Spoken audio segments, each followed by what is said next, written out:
Did you know you can use ChatGPT to help you create a custom back to school image and then turn it into a puzzle? Let me show Welcome you back how. to school image that I'm going to be using for today's puzzle. So as you can see, I wanted the design to be bright, colorful, fun, and perfect for a classroom or a student gift. So this will be like a puzzle that a teacher could use during like the first week of school, to give to their students to like help them get acclimated to the classroom with a welcome to second grade in this specific image that I did create using AI.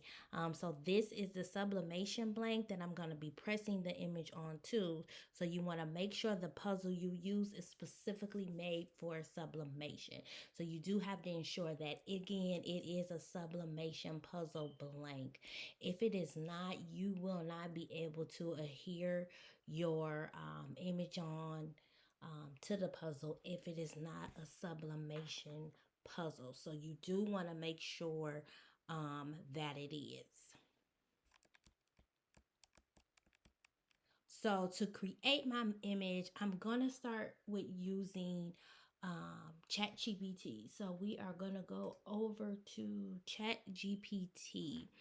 And the first thing we'll need to do is enter a prompt into ChatGPT. And you don't have to use ChatGPT. You can use any generator that you may normally use to create an image. So just today, I'm going to be using ChatGPT. I do use other generators for specific things, but for today, I'm going to use ChatGPT because most people seem to be kind of familiar with it. Um, so that's what we are going to use today to create the image. When you use a prompt, when you want to create an image, you want to make sure you use a lot of details because the more details you include in your prompt, the better your results are going to be. So I am just going to plug in the prompt that I used to generate the image. I'm just going to put it right in here. So in my specific prompt, I did tell it what size I wanted it to be. I told it exactly key details: a gigantic, whimsical apple tree that dominates the center with a thick, realistic brown trunk featuring detailed wood grain and twisting roots. So you want to make sure you're very, very detailed. You want to describe the theme that you want, the colors that you want, the wording that you want. If you're going to add characters, you want to make sure you describe your characters, and you want to make sure you are including the overall style that you want your specific image to be. So you want to be very, very detailed into what image you want the generator to create for you. The more detailed you are, to me, the better your images come out to be. So once I enter my prop here in ChatGPT, it's gonna generate the image for me. So I'm gonna send that. It's thinking here. So we are going to let it think. Um, Here it's sketching it out. It can take a couple minutes, a couple seconds. It just depends on how many details that you put in for your image. All right, so there it is. Our image has been generated. So once your image is generated, you want to make sure you always look over your image carefully before you download. You want to ensure you're checking the spelling, you're looking at the layout, you're looking at the colors, and you're looking at those minor small details to ensure that the image was generated just how you want. Sometimes words may be spelled incorrectly, so you want to make sure you are checking the spelling of all the words, making sure any words that you told the generator to generate for you, that it is spelled how you asked it to spell it out for you. So you want to make sure you are checking over all of the details when you are generating a specific image. And then you want to make sure to know AI generated images, they may not come out perfectly. So that's why you want to make sure you are constantly checking it to make sure everything is right, because you may need to ask the generator to regenerate the entire image for you and make those changes. So that's why you want to make sure it comes out to how you would like for it to be designed. So after the image is generated, I am going to go ahead, look over it again, make sure I'm happy with the image, and then I'm going to download it. And then I'm going to open it inside my design program. So to download it, you are just going to hit this button here with the arrow up, and then you're going to hit download. So once it's downloaded, you can go to any of the design programs you choose to use. You may use Canva, you may use Cricut Design Space, Silhouette Studio, Photoshop, or whatever program you normally use for printing your sublimation images. That is the design program that you're gonna go to print it. So we have our blank canvas here. Then we can resize it. You can resize your canvas. I just did a 12 by 13. You can resize it to whatever size you want your canvas to be. And then you will bring in your image.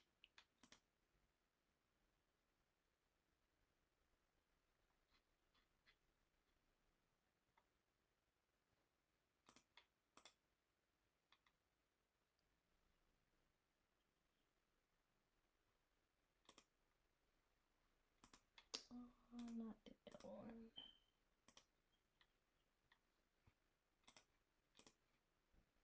All right, so you'll bring your image in. Once your image is in, you're going to resize the image to fit your puzzle blank. So before you print it off, you want to make sure you measure your puzzle.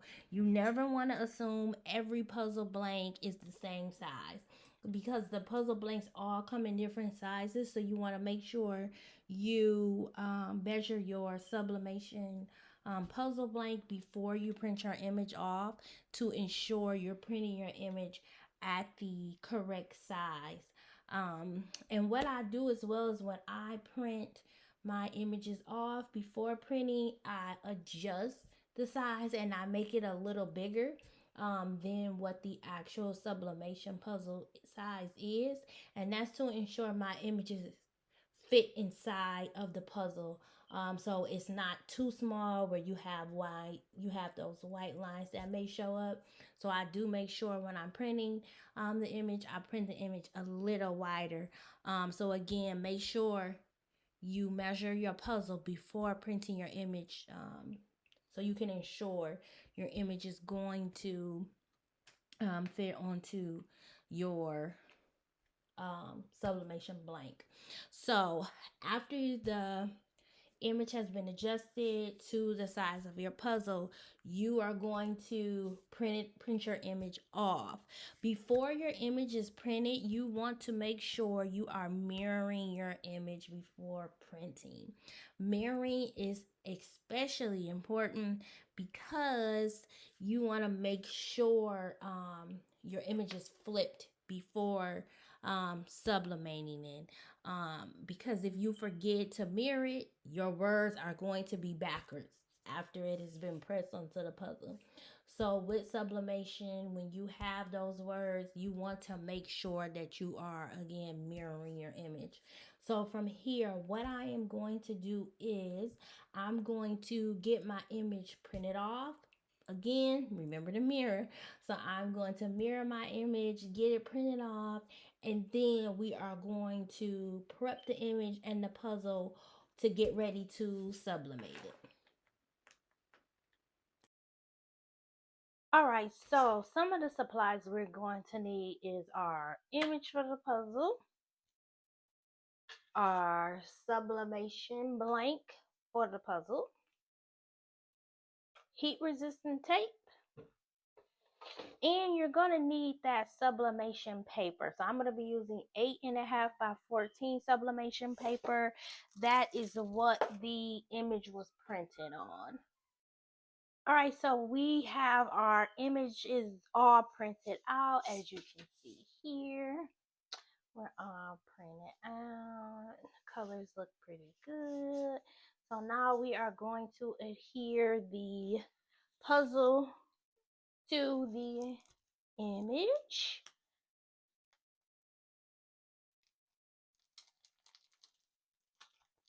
So when you're doing this, you want to make sure you're taking your time to line it up. And again, I print my images a little bit bigger just to ensure that the puzzle fits inside. So I am going to remove it here slowly. See here. Sticking. The sublimation puzzles come with a backing on there. It's like a cardboard backing. You can leave that on. Just kind of look over it, make sure there's nothing, no lint or anything on, and then you can just flip it over and then kind of line it up where you want. So some of my image I know is going to be cut off because I did again make it bigger. You want to line it up. Once you have it lined up to where you want, you'll go ahead and use your heat tape to hold it down. So I'll start by just putting some heat tape on the ends.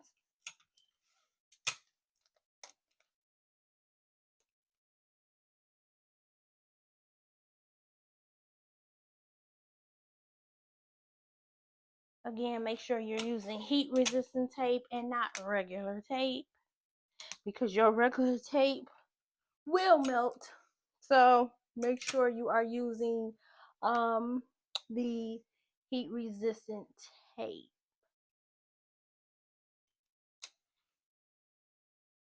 I'm just going to put some extra tape. You want to make sure you tape it down pretty good so no air gets in, because if air gets in there with sublimating, it will cause ghosting. So you want to make sure you get your puzzle taped down pretty good.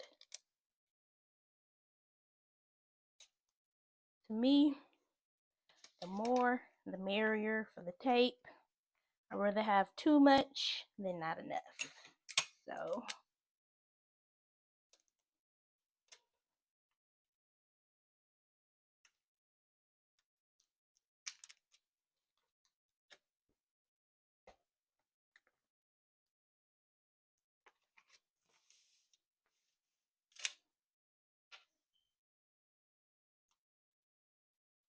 you can also cut off like the extra edging if you choose to. I think this time I'm just gonna leave it on there.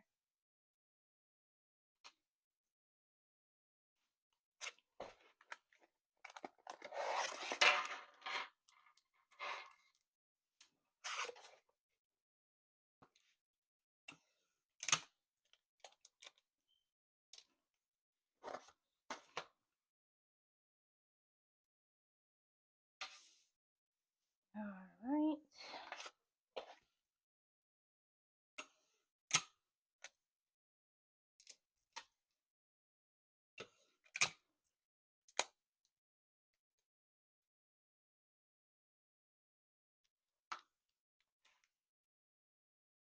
All right, so we have this tape down while our heat press machine is heating up. We are going to press this puzzle at 400 degrees for 60 seconds. That is what I'm using for this specific puzzle. If you do use other sublimation puzzles, you just want to make sure you use the recommended time and temp, and that can vary due to different types of sublimation puzzles. You do have different sizes, so some are smaller and some are larger. So you want to ensure you use the recommended um, time for your sublimation puzzle. So while that is heating up, we have everything taped here, getting the heat press ready to go. And then once it's heated up and ready to go, we're going to sublimate. All right, so our heat press is ready to go. It's heated up. So let's put the puzzle on. So we are going to carefully place the puzzle. So here you want to note you can use parchment paper. Well, you do want to use parchment paper when sublimating so that the ink does not spill over onto your heat press. Here with my heat press, I do have the Teflon cover, so I don't have to always use parchment paper when I'm sublimating. So again, on my heat press, I have the parchment covers on the heat press, so I don't have to use parchment paper. But if you do not have these covers, the Teflon covers, you want to make sure you put a piece of parchment paper over your sublimation image so that the ink does not spill over. So we are going to push that in. Push our heat press down and see what we get. All right, so we have completed the heat press portion of the puzzle. So we are going to remove the sublimation paper to reveal our puzzle. So I am wearing a heat glove because this is super hot. Hot. It gets very, very hot.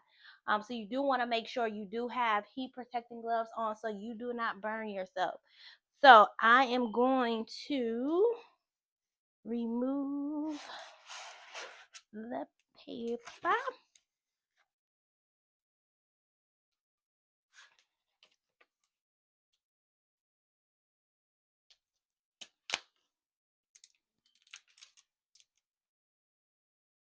The little moisture on that back part of the cardboard piece, but that is okay because once everything cools down, we just take the puzzle apart so it can be good for packaging.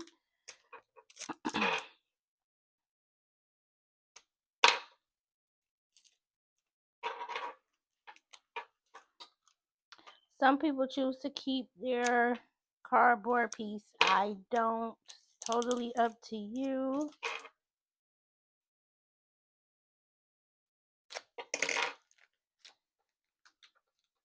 We'll do one more down here. This one.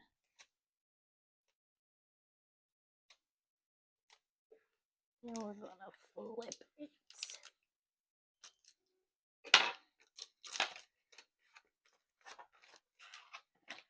Voila!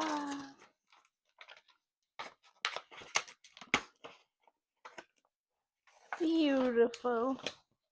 Isn't that beautiful? Look how vibrant the colors came out.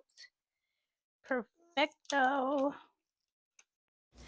I hope this video helped you see how easy it can be to use ChatGPT to create an image and then turn it into a custom sublimation product.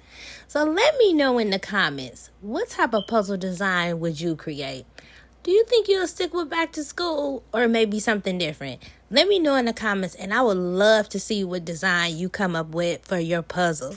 But be sure you like this video, subscribe to my channel, and make sure you turn on those notifications so you know when I post more beginner-friendly crafting, sublimation, and AI design tutorials. Thanks for watching and I'll see you in the next video.